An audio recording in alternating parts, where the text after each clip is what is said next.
Let's go to our second view now.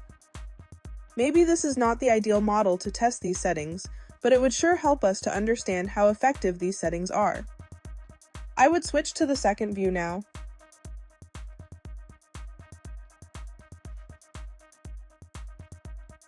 I will edit this view and link my second preset to it before I work on the preset.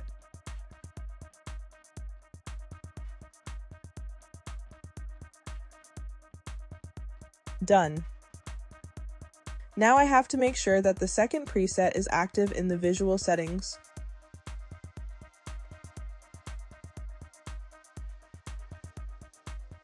Here, we can confirm this by reading the title here, Preset 2.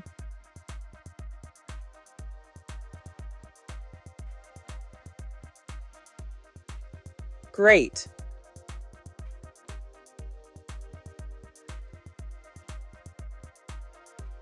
Alright, now we will go through the second tab here, the Image tab. The Image tab has two parts, Corrections and Effects. Under Corrections, we can play a bit with highlights and the shadows in the image.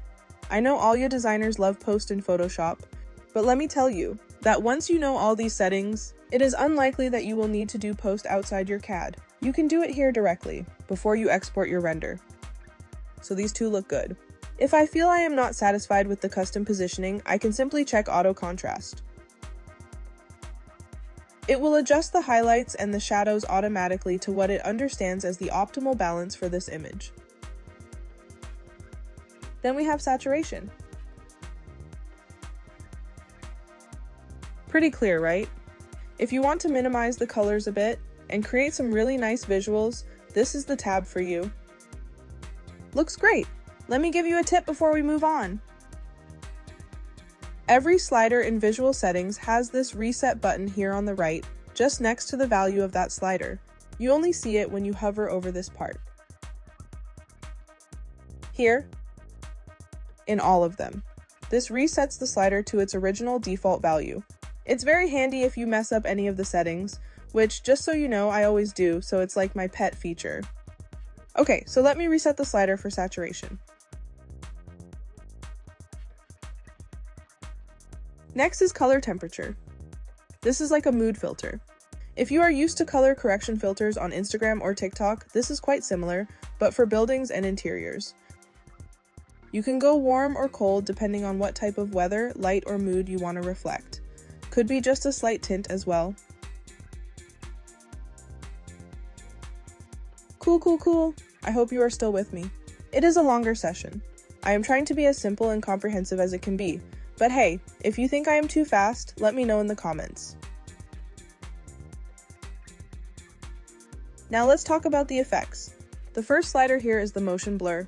I think this slider raises some false expectations. It comes under the Image tab, but let me confirm, this slider only applies to videos or is only visible when you are moving and does not apply to still images.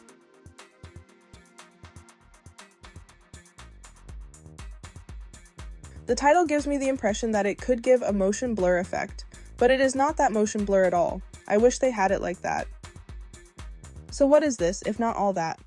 Remember that time when you tried to capture a video from your smartphone, but you had to be very still because when you moved the video would become a bit blurry?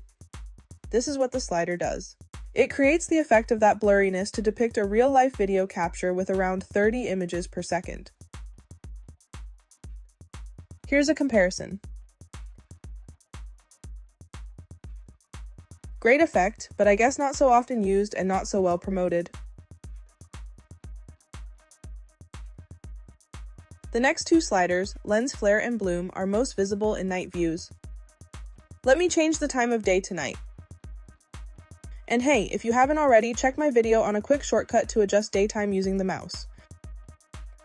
Okay, so it's very simple. Here is a lens flare caused by the artificial lights placed inside the model.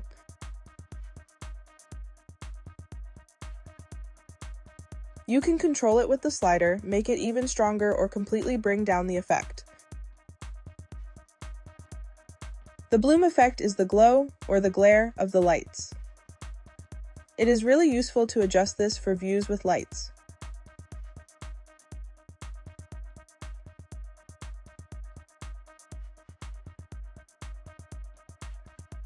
Let me bring the sun back.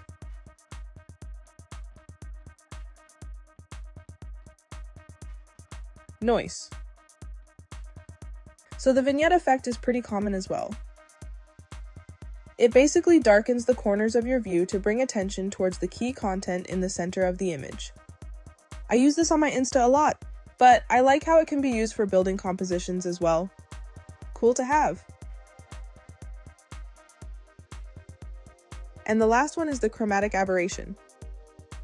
This blends individual objects in the project with the background by adding a colored outline and decreasing sharpness. You could see this when you zoom into photographs, for example. Sliders like this one exist to bring the render close to reality.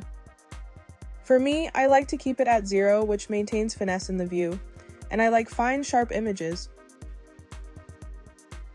But you can check how this might work for you.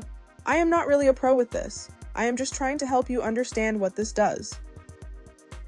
Well, this is all for the image tab, and our preset number 2 is ready with changes I made under the image tab.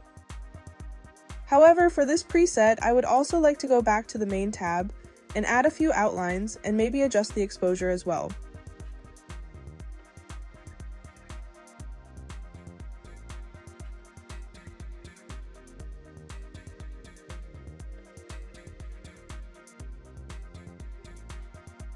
Cool, I think this preset is all set.